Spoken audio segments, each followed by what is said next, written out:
Okay. सो आज जो है वो है प्रियम्बल का हम जो कंटिन्यू कर रहे थे। प्रियम्बल में एक एक वर्ड पकड़ पकड़ के हम समझने की कोशिश कर रहे हैं।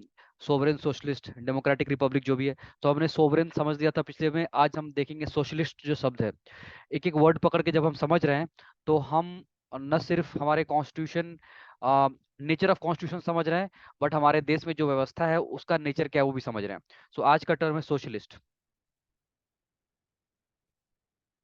हमने सॉवरेन लास्ट क्लास में समझ लिया था।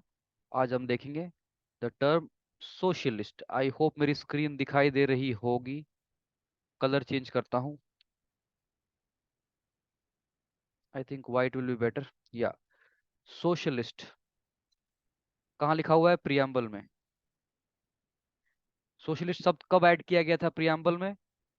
42nd constitutional amendment act 1976। 42वां जो संशोधन अधिनियम 42वां जो था 1976 में, उसमें ऐड किया गया था ये वर्ड सोशलिस्ट। लेकिन इसका मतलब क्या ये है कि उसके पहले हमारा जो कंट्री था, हमारी जो व्यवस्था थी, क्या वो सोशलिस्ट नहीं थी? बिल्कुल सोशलिस्ट थी। अ, उसके पहले भी हमारी जो व्यवस्था थी वो सोशलिस्ट थी। एंड आप देख लीजिए डीपीएसपी, हमारे कॉन्स्टिट्यूशन का जो डायरेक्टिव प्रिंसिपल्स हैं। डायरेक्टिव प्रिंसिपल्स जब आप पढ़ने जाएंगे लक्ष्मीकांत में या किसी भी बुक में, तो आप देखेंगे कि डायरेक्टिव प्रिंसिपल्स को तीन भागों में बांटा जा सकता है। एक है रैशनल, एक है गांधीयन और एक है सोशलिस्ट। सो डीपीएसपी जो है उसमें तीन तरह के डीपीएसपी हैं। एक directive principles of state policy, एक कैटेगरी है सोशलिस्ट कैटेगरी, समाजवाद वाली कैटेगरी। इसका मतलब, और डीपीएसपी कब से है? डीपीएसपी स्टार्टिंग से है हमारे कॉन्स्टिट्यूशन में।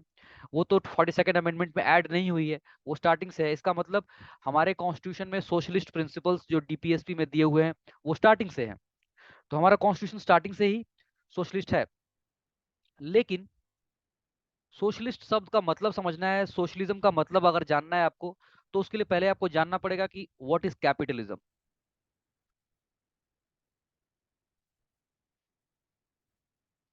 आपको सोशलिज्म या सोशलिस्ट वर्ड का मतलब समझना है इन द इंडियन कॉन्टेक्स्ट, तो पहले आपको जानना पड़ेगा कैपिटलिज्म का मतलब क्यों क्या होता है। क्यों जानना पड़ेगा? क्योंकि सोशलिज्म का जो आइडिया था वो दिया था कार्ल मार्क्स ने। ऑब्वियसली कार्ल मार्क्स ज्यादा फेमस हो गए, उनके साथ उनके दोस्त भी एक थे। आ, उनके दोस्त थे जिनका नाम था एंजल्स, सम एंजल्स। अच्छा, उनके दोस्त भी, दोनों ने मिलकर बहुत सारा काम किया था, लेकिन कार्ल मार्क्स ज्यादा फेमस हो गए। तो कार्ल मार्क्स का कॉन्सेप्ट है कि उन्होंने सोशलिज्म का कॉन्सेप्ट दिया। उन्होंने बोला कि जो कैपिटलिज्म है, कैपिटलिज्म सारे गरीबी की जड़ जो दुनिया में, अच्छा सॉरी, उनके दोस्त का नाम था फ्रेडरिक एंजल्स। ठीक है, बट कार्ल मार्क्स को ही हम जानते हैं ज्यादातर, इसलिए सोशलिज्म को बहुत जगह पे मार्क्सिज्म भी बोलते हैं। सोशलिज्म का एक हिस्सा है जो मार्क्सिज्म है, माओइज्म है, कम्युनिज्म है, सब है, बट मार्क्सिज्म कार्ल मार्क्स से आया हुआ है। सो उन्होंने बोला था कि पूरी दुनिया में हर जगह जहां भी गरीबी है, जहां भी शोषण है, ये सारे शोषण का जड़ है capitalism. Capitalism is the reason of all the poverty जो देश में है, तो दुनिया में सारी है। और अगर पॉवर्टी को हटाना है, गरीबी को हटाना है, तो कैपिटलिज्म को खत्म करना पड़ेगा। कैपिटलिज्म को खत्म करके उसके जगह पे लाना पड़ेगा सोशलिज्म। कैपिटलिज्म को खत्म करके उसकी जगह पे लाना पड़ेगा सोशलिज्म। सो सोशलिज्म जानने के लिए आपको जानना पड़ेगा कि कैपिटलिज्म क्या होता है। उसके लिए हम एक एग्जांपल समझेंगे।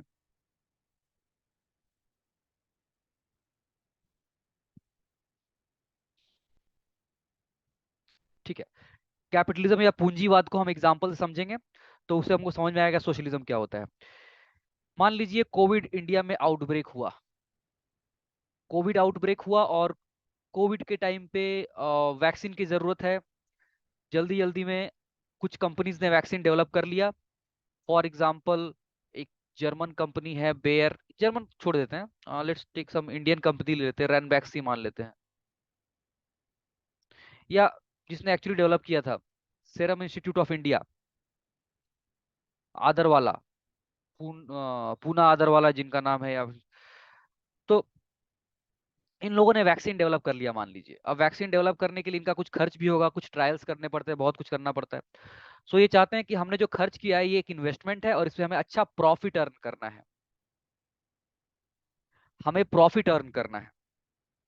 सो अगर हमें अच्छा प्रॉफिट कमाना चाहते हैं, अच्छे से मतलब we want to make a lot of money, हम ये जो एक आपदा देश पर आई है कोविड, हम इस आपदा को अवसर बनाएंगे और जहाँ पे लोग मरने वाले हैं वहां पे हम बहुत पैसा कमाएंगे और हम करोड़पति बिलियनियर बन जाएंगे।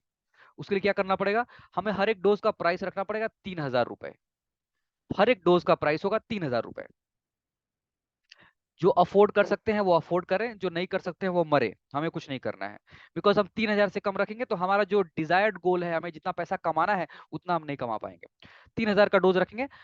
कंट्री में, देश में गरीबी चाहे हो, बट स्टिल इतने लोग हैं जो 3,000 में डोज अफोर्ड करेंगे जिंदगी बचाने के लिए, तो हम 3,000 का रखेंगे और हम 3,000 में बेचेंगे, उससे एक पैसा कम नहीं करेंगे। ऐसा अगर कोई कंपनी करती है और सरकार कहती है कि ठीक ही तो है, अब वो पूंजीवादी ने जो है, जो रैनबैक्सी का मालिक है या सीरम इंस्टीट्यूट का मालिक है, उसने ये इन्वेस्टमेंट किया है, उस पे उसको प्रॉफिट चाहिए, तो उसमें गलत क्या है। और हमारे देश में अगर सरकार कहती है कि हमारे देश में बिजनेसमैन को पूरी छूट है, जो जितना पैसा चाहे कमा सकता है, हाँ किसी को मर्डर नहीं कर रहा है, बैंक नहीं लूट रहा है, बट ठीक है बिजनेस करके जो चाहे जितना पैसा कमा ले, अलाउड है, कोई दिक्कत नहीं है। और उसको 3,000 रुपए में बेचने की पूरी छूट है। अगर सरकार ऐसा कहती है, अगर हमारी व्यवस्था ये अलाउ करती है, तो ये है कैपिटलिज्म। कैपिटलिज्म में क्या होता है, पूंजीवाद में क्या होता है, हाउ मच टू प्रोड्यूस, और या व्हाट टू प्रोड्यूस, क्या प्रोड्यूस करना है,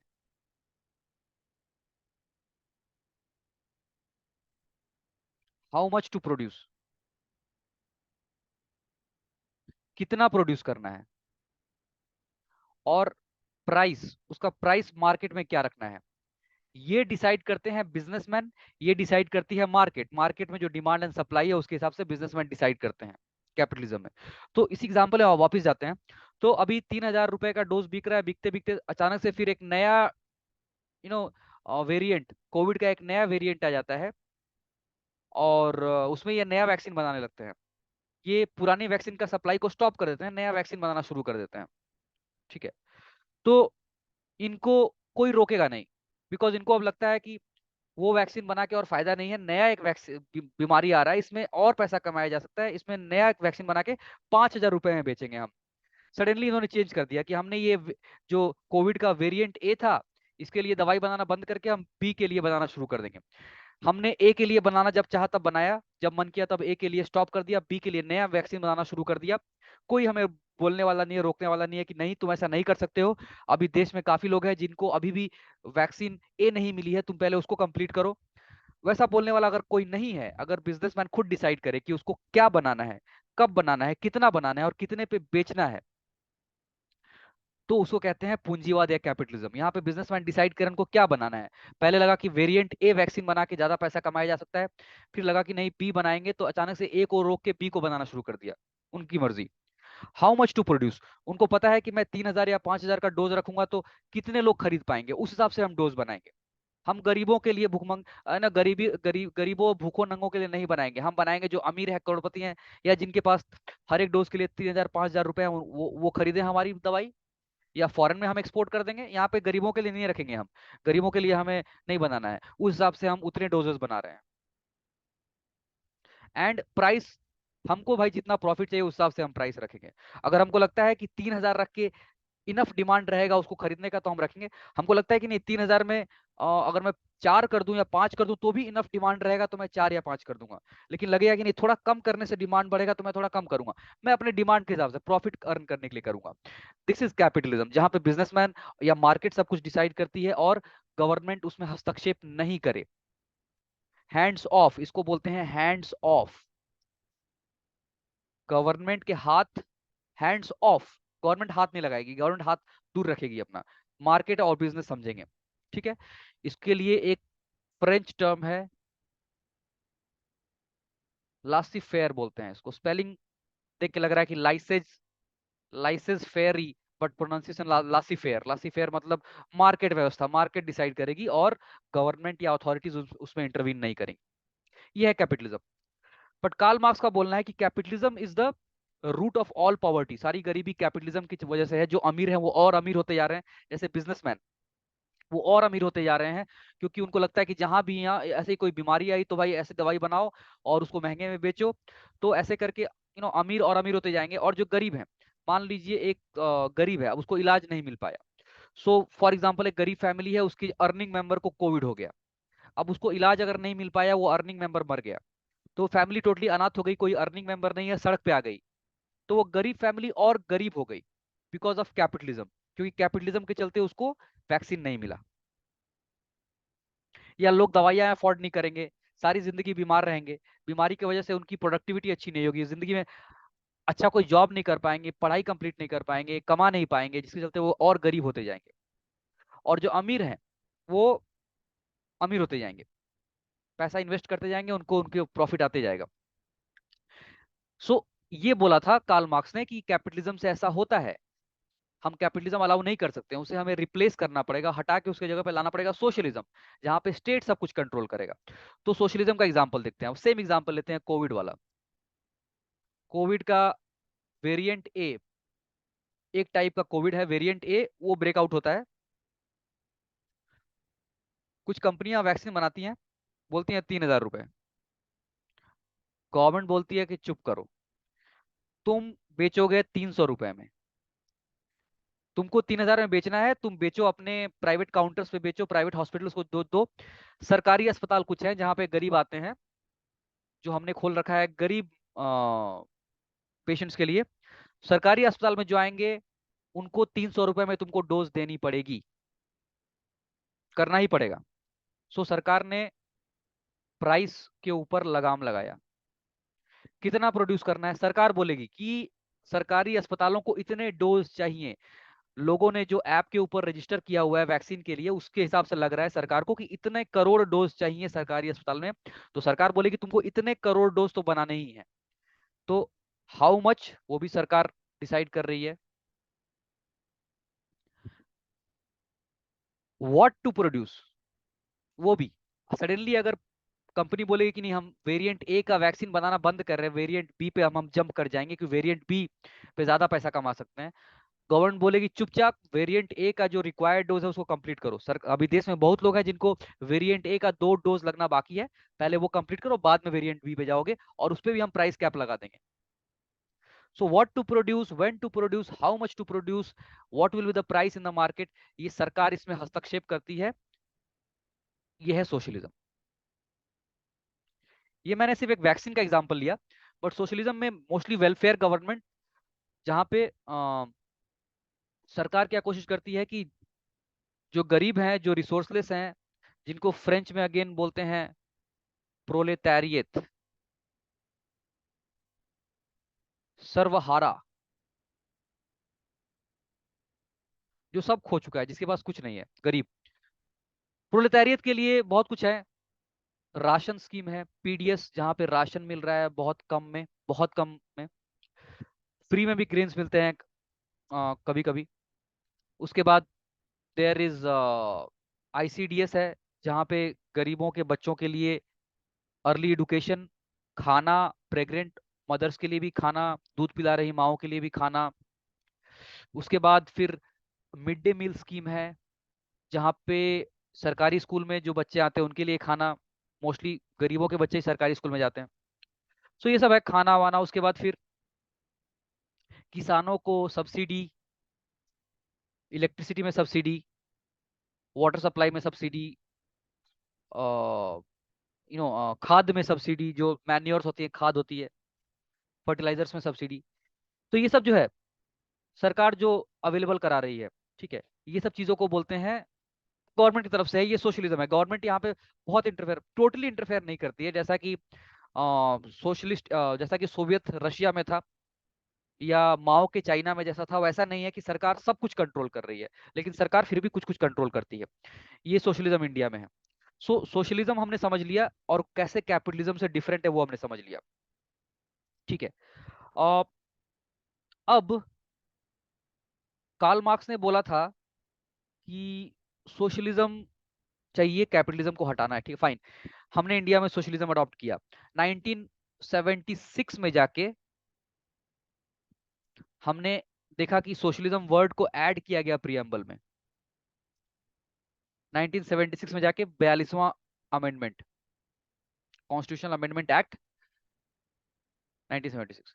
लेकिन हमने देखा कि पहले से ही डीपीएसपी में जब कॉन्स्टिट्यूशन बन के तैयार हुआ 1949 में, और जब लागू हुआ 1950 में, तब से ही संविधान में ऐसे प्रोविजंस हैं जिनको हम सोशलिस्ट प्रोविजंस कहते हैं। सोशलिज्म तो शुरुआत से ही है, लेकिन इसके भी पहले से है। एक्चुअली सोशलिज्म की स्टार्ट इंडिया में कैसे है वो हुआ।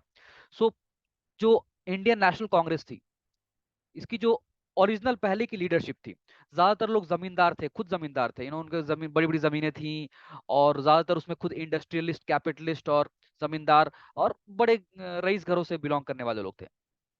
तो उनका मजदूरों और गरीबों के प्रति उतना ज्यादा झुकाव नहीं था। वो इंडिया के मिडिल क्लास को टारगेट कर रहे थे कि जो मिडिल क्लास है और जो अपर क्लास है, इसको पॉलिटिसाइज कीजिए ताकि ये लोग डिमांड करें फ्रीडम का। बट गरीबों, किसानों और मजदूरों से उतना लेना देना नहीं था। बट बाद में in the 1930s we started getting uh, we started getting leaders like Jawaharlal Nehru and Bose in Indian national Congress. ये उस टाइम पे यंग लीडर थे जो ये इंडियन नेशनल कांग्रेस में आए,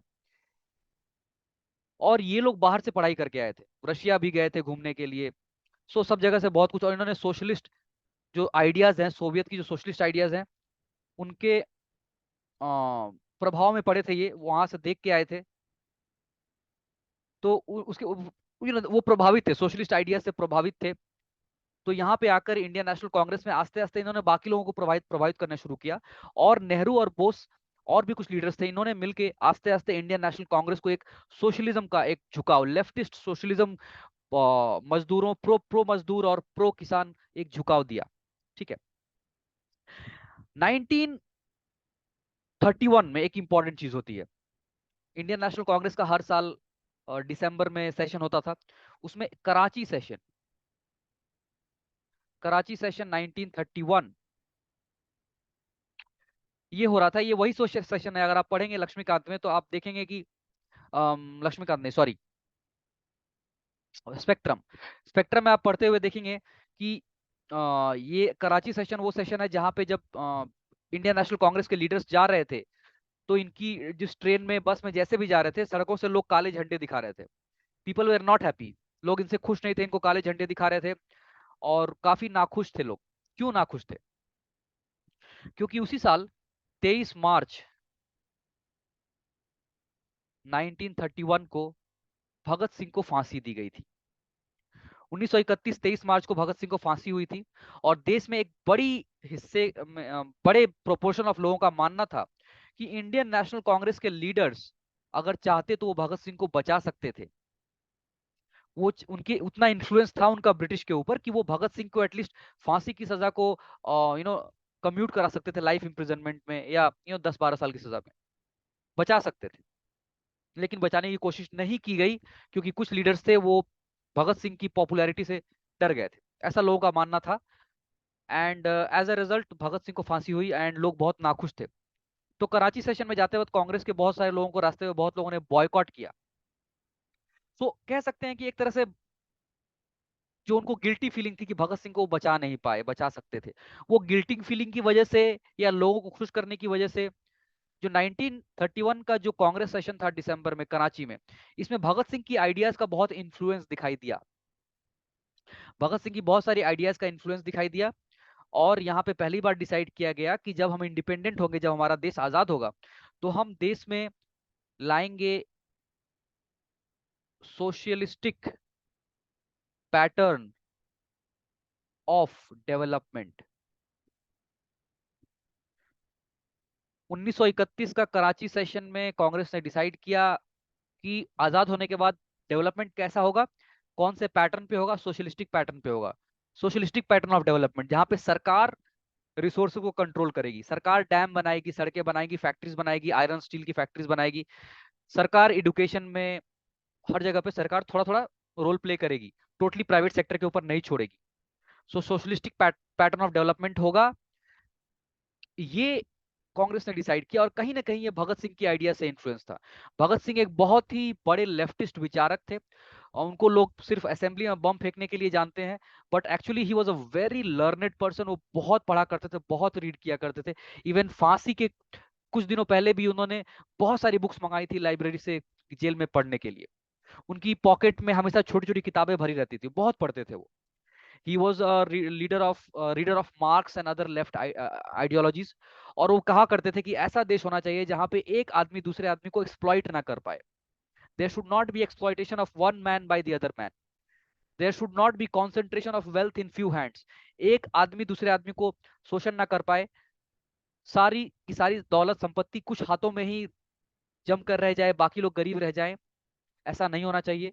मजदूरों को छुट्टियां, मजदूरों को अगर महिला मजदूर है तो उसे मैटरनिटी लीव, प्रेगनेंसी के लिए, गुड वर्किंग कंडीशंस वर्कर्स के लिए, फार्मर्स के लिए, गवर्नमेंट से सब्सिडीज, ये सब होनी चाहिए। तो ये सब उनका मानना था, ये उन्होंने बहुत सारी जगहों पर लिखा हुआ है।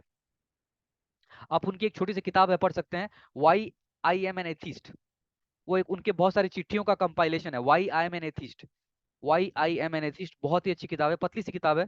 And every aspirant should read, every Indian should read why I am an atheist. पहले ये पंजाबी में लिखी हुई थी, पंजाबी उर्दू में थी। Now it is translation is available in many languages, आपको हिंदी इंग्लिश दोनों में मिल जाएगी। Why I am an atheist, Bhagat Singh. ठीक है। सो भगत सिंह की आइडिया से इन्फ्लुएंस था, उसीलिए हमें दिखता है कि बाद में जो हमारा संविधान भी बनाया गया 1949 में, वहां भी भगत सिंह की छाप हमें दिखाई देती है। अगर मैं आपको ले जाऊं गूगल में, और वहां पे अगर हम देखें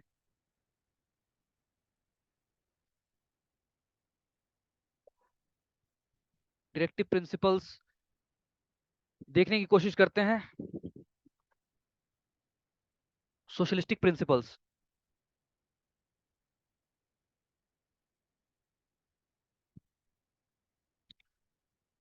promote welfare of people.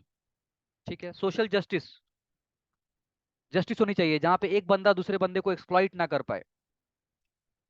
Means of livelihood for citizens, ये सारी की सारी बातें भगत सिंह करके गए थे। Prevention of concentration of wealth and means of production. जो धन है और जो प्रोडक्शन का मीन्स है, यानी कि जमीन, दौलत, फैक्ट्रीज, ये कुछ हाथों में ही सीमित ना रह जाएं, इसका फायदा सबको मिलना चाहिए। ठीक है। सो ये सारी स्पेशली आर्टिकल 39 के जो स्मॉल बी स्मॉल सी हैं, डीपीएसपी में स्पेशली सबसे जो इंपॉर्टेंट आर्टिकल है वो है article 39 small b and 39 small c. 39 small b कहता है ownership and control of material resources. यानी मटेरियल रिसोर्सेज जो है, यानी कि जो भी है, आपकी जमीन है, जायदाद है, फैक्ट्रीज है, मटेरियल रिसोर्सेज डिस्ट्रीब्यूटेड होने चाहिए ताकि सबका फायदा हो सके। They should not be concentrated in a few hands, कुछ हाथों में कॉन्सेंट्रेटेड नहीं होनी चाहिए वो। और 39 सी, there should not be accumulation of wealth in the hands of a few people, right? And economic justice. तो भगत सिंह की आइडिया से इन्फ्लुएंस था कराची का जो सेशन था, जिसने कहा कि हम आगे जाके सोशलिस्ट पैटर्न ऑफ डेवलपमेंट लाएंगे।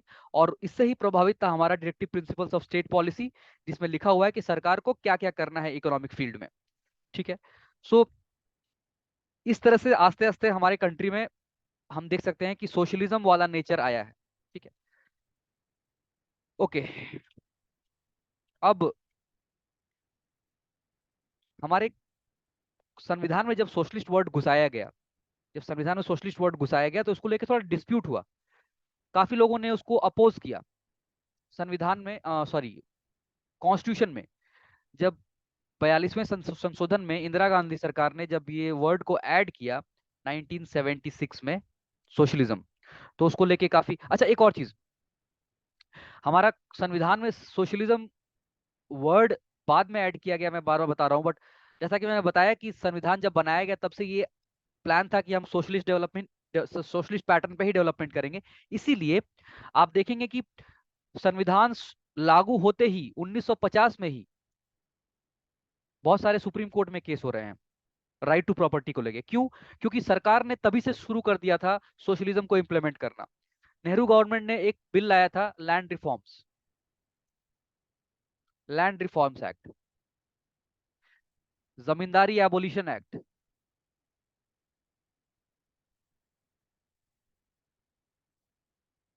ये सोशलिस्ट रिफॉर्म्स हैं। लैंड रिफॉर्म्स करना मतलब जो बड़े जमींदार हैं जिनके पास हजारों लाखों एकड़ जमीन है, उनसे जमीन लेके बाकी लोगों को जमीन बांट दी जाए। जमींदारी एबोलिशन, जमींदारी की प्रथा को हटा दिया जाए। कोई जमींदार नहीं रहेगा। जो खेती करता है, जो किसानी करता है, जो हल चलाता है, जमीन उसकी रहेगी। उसके सर पे कोई जमींदार नहीं बैठा रहेगा। ये एक्ट्स, ये लॉज पास करना गवर्नमेंट ने 1950 में शुरू कर दिया था। पहले साल में ही शुरू कर दिया था। और प्रॉपर्टी वाले थे वो सुप्रीम कोर्ट में जाके उनको चैलेंज कर रहे थे बार बार। इसको हम बाद में डिस्कस करेंगे। बट देखिए, गवर्नमेंट ने ऑलरेडी शुरू कर दिया था। इसके बाद इंदिरा गांधी की सरकार जब आई तो उन्होंने एबोलिशन ऑफ प्राइवी पर्स, यानी जो राजे महाराजा थे उनको सरकार से हर साल एक पैसा मिलता था, हर साल एक अमाउंट उनको दिया जाता था। तो इंदिरा गांधी गवर्नमेंट ने बोला कि उनको क्यों देंगे, वो ऑलरेडी राजा महाराजा हैं, करोड़पति हैं, वो पैसे को हम दूसरे जगह पे यूज कर सकते हैं, गरीबों के लिए यूज कर सकते हैं। सो एबोलिशन ऑफ प्राइवी पर्स, ये भी एक सोशलिस्ट स्टेप था। बैंक बैंक नेशनलाइजेशन, उन्होंने ये जो बैंक्स को पकड़ पकड़ के नेशनलाइज कर दिया, ये भी एक सोशलिस्ट स्टेप था। क्योंकि उन्होंने देखा उस समय बैंक आज के बैंक की तरह नहीं थे। आज के बैंक में जो भी चाहे डॉक्यूमेंट्स लेके जाएगा तो लोन मिल सकता है। लेकिन उस समय पे क्या था कि बैंक्स, बड़े बड़े बिजनेस हाउसेस, बड़े बड़े फैमिलीज बैंक खोलते थे पैसा कमाने के लिए। उनका एक ही वो था कि पैसा कमाना है, और वो हर किसी को लोन नहीं देते थे। वो सिर्फ अमीर क्लाइंट्स को लोन देते थे। Loan was available only to rich clients. जो चाय बागान के मालिक थे, जो जूट मिल के मालिक थे, जो शुगर मिल के मालिक थे, जो फैक्ट्रीज के मालिक थे, उन्हीं को सिर्फ मिलते थे लोन। किसानों को लोन नहीं मिलता था, गांव वालों को लोन नहीं मिलता था। सो इंदिरा गांधी की गवर्नमेंट ने ये किया कि बैंक से लोन हर किसी को मिलना चाहिए। इसलिए हम अगर प्रॉफिट को साइड में रख के सबको लोन देने जाएंगे तो ये सरकार ही कर सकती है, ये प्राइवेट लोग नहीं कर सकते हैं। तो उसने बैंक को नेशनलाइज कर दिया। Again socialist step. तो ये सोशलिस्ट स्टेप्स गवर्नमेंट ले रही थी क्योंकि हमारा संविधान, हमने प्लान किया था कि हम सोशलिस्ट कंट्री बनाएंगे। ठीक है, फाइन। सो ये सब चल रहा था। बट 1976 में 42वें संशोधन में जब 42nd कॉन्स्टिट्यूशनल अमेंडमेंट एक्ट में जब ये वर्ड सोशलिज्म ऐड किया गया प्रियम्बल में, तो इसको लेके डिस्प्यूट हुआ। संसद में थोड़ा बवाल हुआ। क्या बवाल हुआ? कुछ लोगों ने बोला कि आप बोल रहे हो कि आप इंडिया को सोशलिस्ट बनाओगे, सोशलिज्म लाओगे। ये कॉन्सेप्ट आप कहां से लेके आ रहे हो? आप लेके आ रहे हो सोवियत से, यूएसएसआर। ठीक है। या आप यू नो बोल सकते हो कम्युनिस्ट चाइना से लेके आ रहे हो, माओ के चाइना से लेके आ रहे हो। ये सोशलिज्म जो है कार्ल मार्क्स का आइडिया है। मार्क्स ने बोला था कि सोशलिज्म को लाना है किसकी जगह पे? कैपिटलिज्म की जगह पे। ठीक है, पूंजीवाद की जगह पे समाजवाद, समाजवाद लाना है। कैसे लाना है? रेवोल्यूशन। एक रेवोल्यूशन होगा। रेवोल्यूशन में क्या होगा? जो किसान और जो मजदूर हैं वो अमीरों को मार देंगे, फैक्ट्री ओनर्स को मार देंगे, और सब कुछ उनके कंट्रोल में आ जाएगा। सब कुछ गरीब आम जनता के कंट्रोल में आ जाएगा। ये कार्ल मार्क्स ने उनकी किताब में लिखा था। उनकी जो किताबें हैं 10 कैपिटल, या उनकी बुक्स हैं, अगर आप उसका प्रोनाउंसिएशन या उनका अगर आप ट्रांसलेशन या शॉर्ट में समरीज पढ़ना चाहें, 10 कैपिटल, स्पेलिंग में यहाँ पे सी भी होगा शायद, आई एम नॉट श्योर। एक और है the communist manifesto.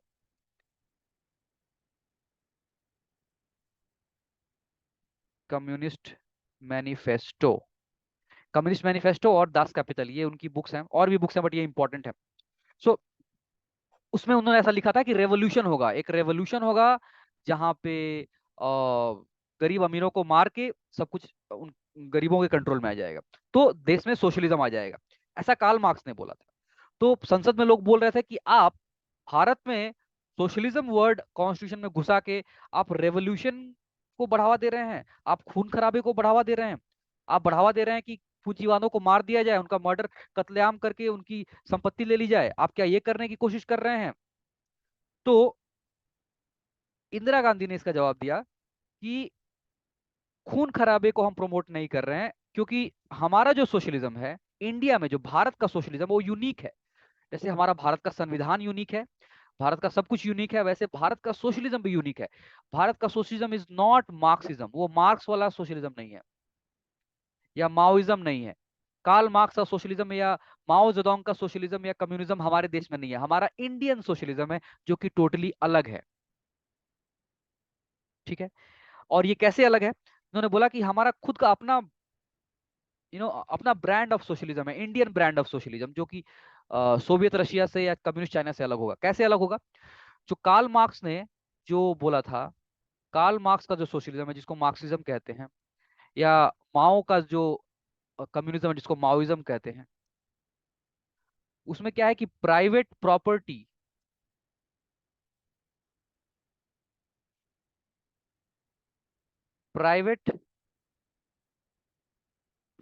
To be abolished, totally खत्म।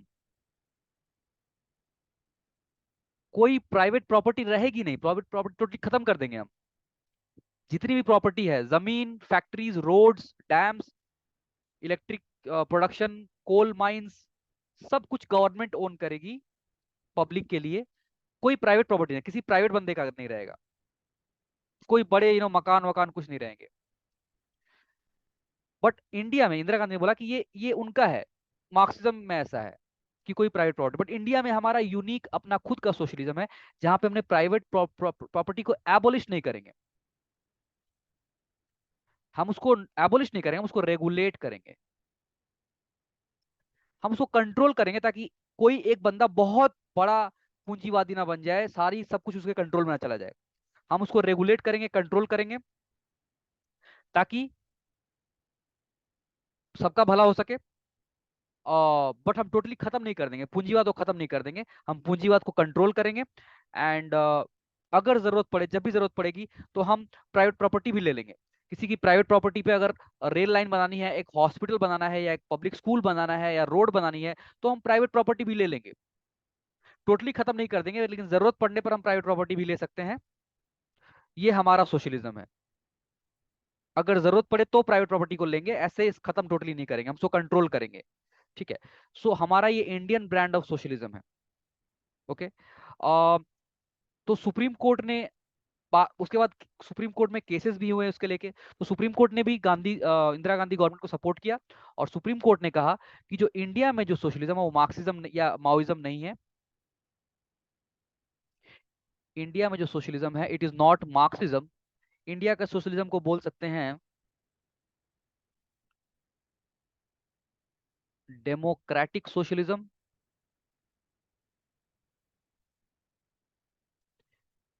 या गांधीयन सोशलिज्म।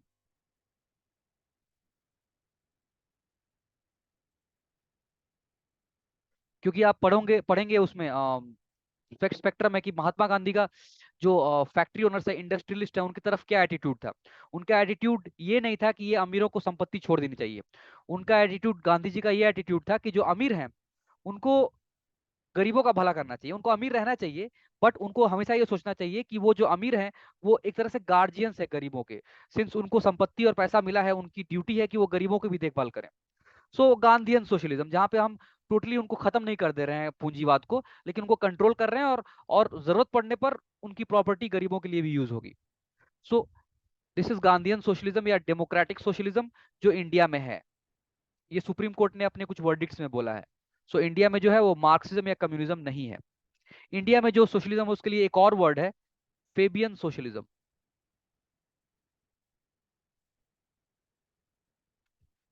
फेबियन सोशलिज्म, इसको एक और चीज बोलते हैं ग्रेजुअलिज्म। सो हमारे देश में सडनली एक रिवॉल्यूशन नहीं आएगा, एक रेवोल्यूशन आया और एक विद्रोह हुआ और सब कुछ खत्म हो गया, सारे कैपिटलिस्ट पूंजीवाद खत्म हो गया, वैसा नहीं होगा। हमारे देश में आस्ते आस्ते होगा, धीरे धीरे होगा, ग्रेजुअली, ग्रेजुअलिज्म। सरकार गरीबों के लिए, पिछड़े वर्गों के लिए रिजर्वेशन लाएगी, उनको पढ़ाई और जॉब में रिजर्वेशन देगी, तो उनकी अवस्था भी आस्ते आस्ते इंप्रूव होगी। उनको चीपर रेट में banks, private public banks, government banks उनको लोन्स देंगे, किसानों को और गरीबों को, उनकी अवस्था आस्ते आस्ते इंप्रूव होगी। उनको फ्री में अनाज दिया जाएगा या कम दाम में अनाज दिया जाएगा ताकि उनका स्वास्थ्य भी सुधर सके। अस्पताल में फ्री में चिकित्सा दी जाएगी। तो सरकार बहुत सारे स्कीम्स का इस्तेमाल करेगी, सारे स्कीम्स का इस्तेमाल करके धीरे धीरे हम अमीरों और गरीबों में जो गैप है उसको धीरे धीरे कम करेंगे। हम सडनली एक दिन अमीरों को कत्लेआम करके खत्म करके अमीरों को गायब नहीं कर देंगे। हम धीरे धीरे अमीरों और गरीबों में गैप घटाएंगे by our brand of socialism, that is government schemes, government intervention से हम धीरे धीरे गैप को घटाएंगे। इसको कहते हैं फेबियन सोशलिज्म, ग्रेजुअलिज्म, या डेमोक्रेटिक सोशलिज्म, या गांधीयन सोशलिज्म, जो इंडिया में है। इंडिया में मार्क्सिज्म नहीं है। सो ये था जो हमारे कॉन्स्टिट्यूशन के प्रियम्बल में जो हमारा दिया हुआ है सोशलिस्ट, जो शब्द दिया हुआ सोशलिस्ट, उसको हमने काफी डिटेल में समझ लिया है। पिछले वीडियो में हमने सॉवरेन को काफी डिटेल में समझा था। अब नेक्स्ट वीडियो में मैं सेक्युलर, जो वर्ड दिया हुआ है सेक्युलर प्रियम्बल में, उसको काफी डिटेल में डिस्कस करूंगा। इतने डिटेल में हम डिस्कस क्यों करते हैं? क्योंकि इन टर्म्स के ऊपर मेंस में सवाल आते हैं, जहां पे आपको इनके ऊपर एलाबोरेट करना होता है, इनका बैकग्राउंड एक्सप्लेन करना होता है, जो कि मैंने किया। बैकग्राउंड क्या है सोशलिज्म का इंडिया में, ठीक है, और हमारा सोशलिज्म कैसे दूसरे सोशलिज्म से अलग है, रशियन सोशलिज्म से या कम्युनिज्म से कैसे अलग है। ये सब यूपीएससी में आते हैं सवाल, आपको इंटरव्यू में भी पूछा जा सकता है।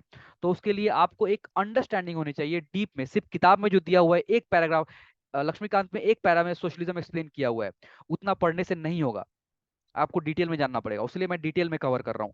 सो सॉवरेन हो गया, सोशलिज्म हो गया, इसके बाद सेक्युलरिज्म, डेमोक्रेटिक रिपब्लिक, सब हम डिस्कस करेंगे। Okay guys, so thank you for watching. Video अगर अच्छा लगा हो तो प्लीज लाइक करें, शेयर करें, और चैनल को सब्सक्राइब करना तो बहुत जरूरी है। So keep watching the videos. Thank you. Good night.